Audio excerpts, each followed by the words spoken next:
अभी हम आए थे तो जोर का पानी गिर रहा था। मेरे सामने बूंदी जिले का किसान बैठा हुआ है। जब पानी नहीं आता है तो आसमान की तरफ झांकता है, राम राजी हो जाए। और जब ज्यादा पानी गिर जाए तब भी आसमान की तरफ राजी होता है कि राम अब तो रोक दे। पिछले दिनों अत्यधिक बारिश से हाड़ौती में प्राकृतिक आपदा आई और आपदा भी इस स्तर की आई। मैं जाके आया हूं खटखट से लेकर ख्याउदा की मालियों की बाड़ी तक। पूरी की पूरी बाड़ी साफ हो गई। लोगों के पास न रहने का छप्पर बचा, न खाने के बर्तन बचे। मैं जाके आया हूं कल निम्बोदा हरीजी कोटम। एक छोटे से गांव में 10 करोड़ रुपए का नुकसान हो गया। और हम किसानों की जिंदगी जो प्रकृति की, ईश्वर की मर्जी पर निर्भर रहती, सदा से कहते आए राम राजी तो हमारा जीवन खुशहाल। और जब राम राजी न हो, राम का प्रकृति का कोप हो जाए, तो फिर हमारे जीवन को बचाने के लिए राज राजी होना चाहिए। लेकिन हम पिछले कई दिनों से देख रहे हैं गांव के गांव स्कूल और धर्मशालाओं में शरण लिए बैठे हुए लोगों के पास घरों में रहने के लिए, खाने के लिए कोई बर्तन नहीं। लेकिन राजस्थान सरकार का एक नुमाइंदा, प्राकृतिक आपदा से निपटने वाला कोई दल अभी तक बूंदी जिले, कोटा जिले के किसी गांव में नहीं पहुंचा और लोगों को राहत पहुंचाने का कोई काम प्रारंभ नहीं किया। मैं बहुत जिम्मेदारी के साथ कहना चाहता हूं, राम राजी नहीं तो राज राजी हो जावे। लेकिन ये राज कोटा हाड़ौती नहीं, राजस्थान के किसानों की अनदेखी कर रहा। मैं देखता हूं कई बार हमारे प्रदेश अध्यक्ष जी कहते, और मैं तो हमेशा कई सभाओं में कहता हूं आया हूं, इसमें राज का दोष नहीं। इस समय राजस्थान में अयोग्य मुख्यमंत्री और एक नकारा सरकार बैठी हुई है। हमारे यहां पर प्रजातंत्र में रानी के पेट से राजा होता था।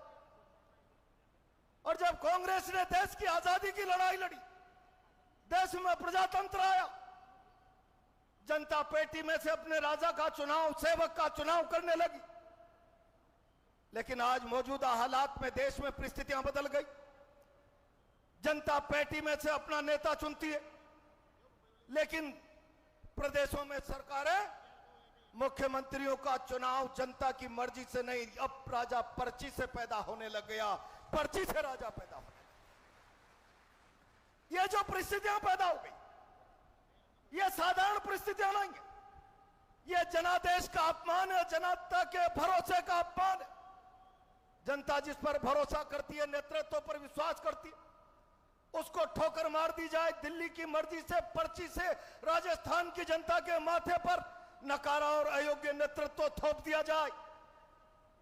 जो दिल्ली की पर्ची से आएगा वो दिल्ली के प्रति वफादारी निभाएगा, जो राजस्थान की मर्जी से आएगा वो राजस्थान के प्रति, जनता के प्रति वफादारी निभाएगा।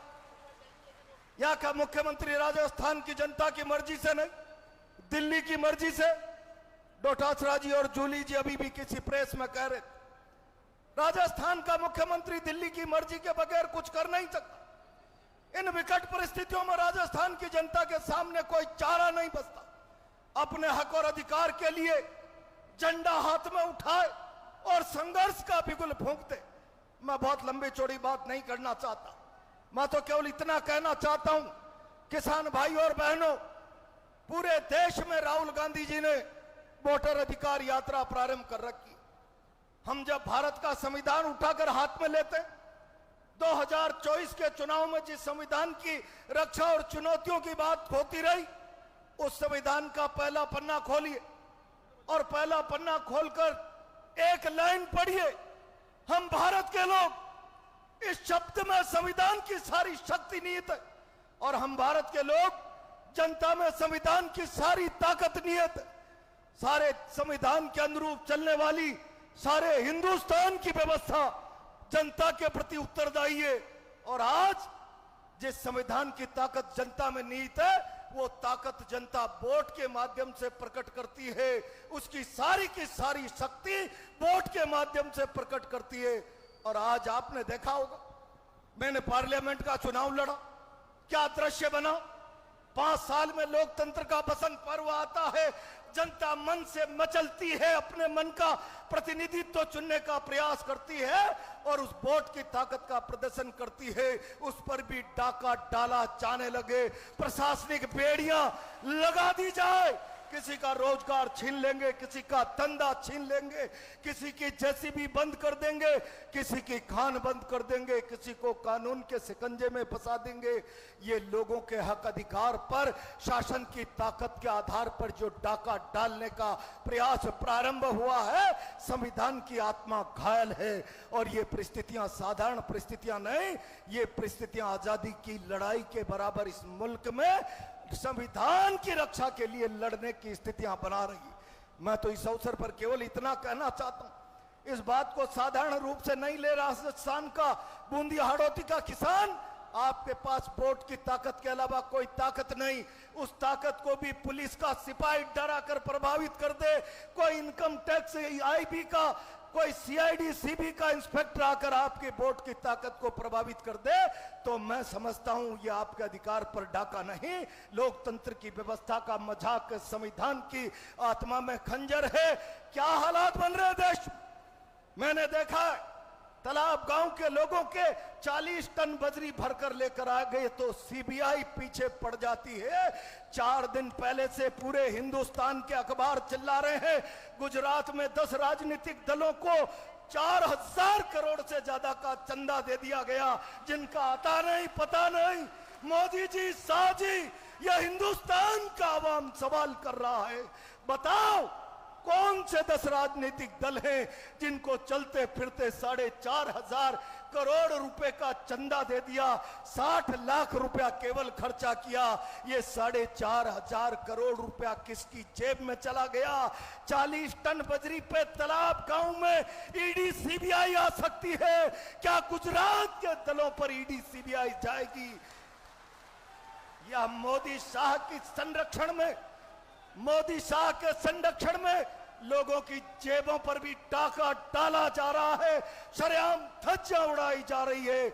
मैं इस अवसर पर केवल इतना कहूंगा, देश को इन हालातों को समझना होगा और समझकर हुंकार भरनी होगी।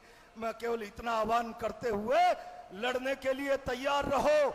मैं जिम्मेदारी के साथ कह रहा हूं, प्रदेश अध्यक्ष नेता प्रतिपक्ष खड़े हैं, जब कभी संघर्ष की बात आएगी आपका आदेश होगा, आपके लिए जहां आपका पसीना गिरेगा प्रहलाद गुंजल अपना खून बहा देगा। इस बात का भरोसा मैं आपको देते हुए अपनी बात को विराम देता हूं। धन्यवाद, बहुत बहुत धन्यवाद।